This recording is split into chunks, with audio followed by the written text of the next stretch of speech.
নমস্কার বন্ধুরা, আমি আজকে একটা লাবড়ার তরকারি বানাবো। দেখুন, এর মধ্যে লাবড়ার তরকারি তো বলতেই হয় না, কি মানে সব রকম সবজি দেওয়া যায়।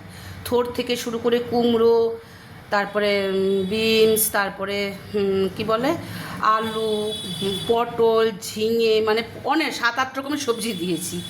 তো আমি তরকারিটা বানাচ্ছি, খিচুড়ির সঙ্গে খুব ভালো লাগে। আমি আজকে খিচুড়িও বানাবো। আচ্ছা, কড়ার মধ্যে আমি তেজপাতা দিয়ে দিলাম, কড়ার মধ্যে শুকনো লঙ্কাও দিয়ে দিচ্ছি, আর এটা হচ্ছে পাঁচফোড়ন দিয়ে দিলাম। আমি একটু আদা বাটা দিয়ে দেবো,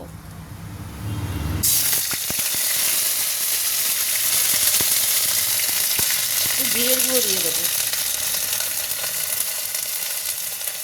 হলুদ দিয়ে দিলাম, নুন দিয়ে দিলাম, একটু জল দিয়ে মশলাটা একটু কষাবো।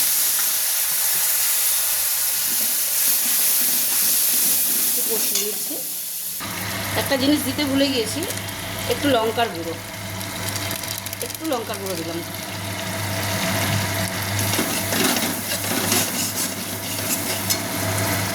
মশলাটা কষে গেছে, আমি টমেটোও দিয়ে দিয়েছি। এবার আমি এক এক করে সব সবজিগুলো দিয়ে দেবো। সবজিগুলো দিয়ে আমি এভাবে একটু কষিয়ে নেবো ভালো করে। এক ভাই কলা পাতা কেটে দিচ্ছে, কলা পাতায় খিচুড়ি খাবো আজকে। ওই যে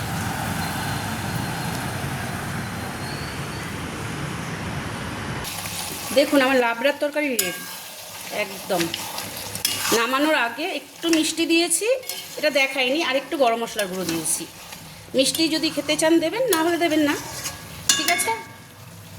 আমি নামিয়ে ফেললাম, আবার মানে দেখা তো হবেই পরের ভিডিওতে। এবার আমি খিচুড়িটা বানাবো।